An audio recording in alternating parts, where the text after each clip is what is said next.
Hola, bienvenidos a la lección 5, Uso de tablas. Mi nombre es Luis Alonso Betancur Arboleda, docente de las Unidades Tecnológicas de Santander. En la lección 4 hablamos del calor específico a presión constante y a volumen constante.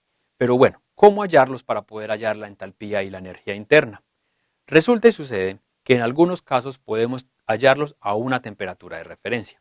Como en la tabla que se encuentra, vemos que para el aire tenemos los valores, la constante del gas, el Cp y el Cv.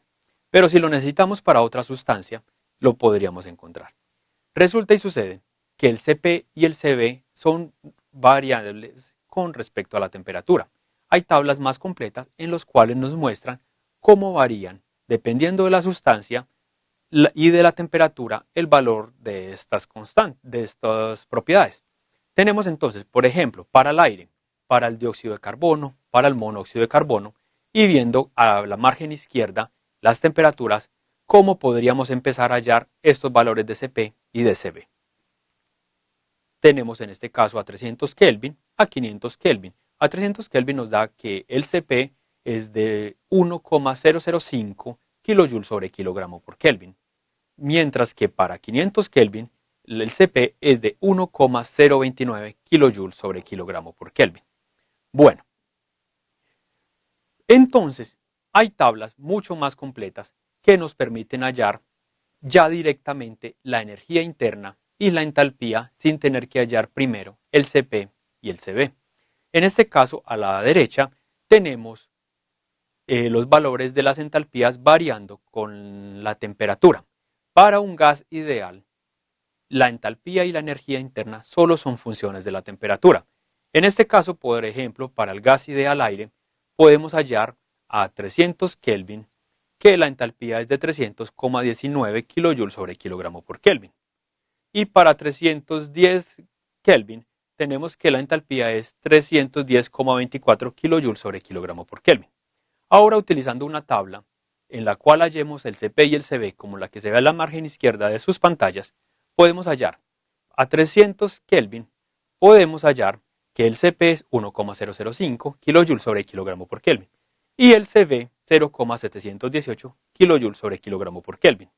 Entonces, utilizando la tabla de la izquierda, podemos hallar que la energía interna es igual al calor específico a volumen constante multiplicado por la temperatura, dándonos un valor de 215,4. Y si queremos hallar la entalpía, ya multiplicamos por el valor de Cp a 300 Kelvin, dándonos 301,5 kJ sobre kilogramo. En este caso vemos hay una pequeña diferencia. Esta diferencia es debida al método de aproximación tomando los valores de la tabla izquierda.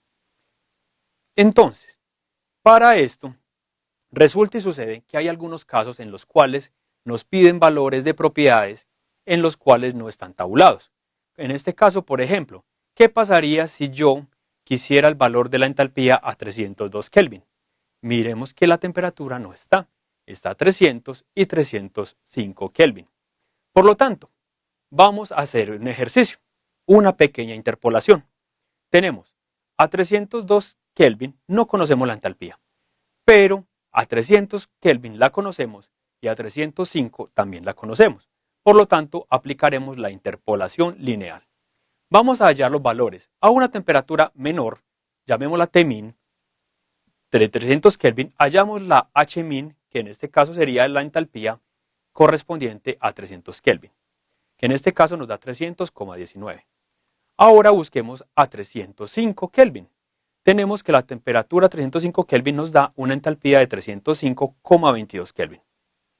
Suponemos que si hay una interpolación lineal, el valor de la entalpía a 302 Kelvin debe estar entre estos dos valores. Por lo tanto, podemos utilizar la siguiente ecuación. Temperatura mínima menos temperatura es dividido temperatura máxima menos temperatura mínima debe ser igual al H mínimo menos el H, que es nuestra variable desconocida, dividido Hmax sobre H mínimo. Ya con esta nomenclatura que le acabamos de dar a las variables, podemos hacer el juego de las propiedades tal y como lo hemos subrayado. Entonces, ¿qué pasa? Ya haciendo el despeje de la única propiedad que me hace falta, que es la entalpía, podemos hallar el valor de la entalpía basado en interpolación lineal y nos da un valor de 302,202 kJ sobre kilogramo. Este método es muy práctico para los ejercicios termodinámicos que tendrán en los cursos de termodinámica. Entonces, ¿qué hemos aprendido en esta lección? Aprendimos a hallar la entalpía por medio de los calores específicos, hallar la entalpía directamente de las tablas y utilizar la interpolación en las tablas. Muchas gracias y hasta una próxima oportunidad.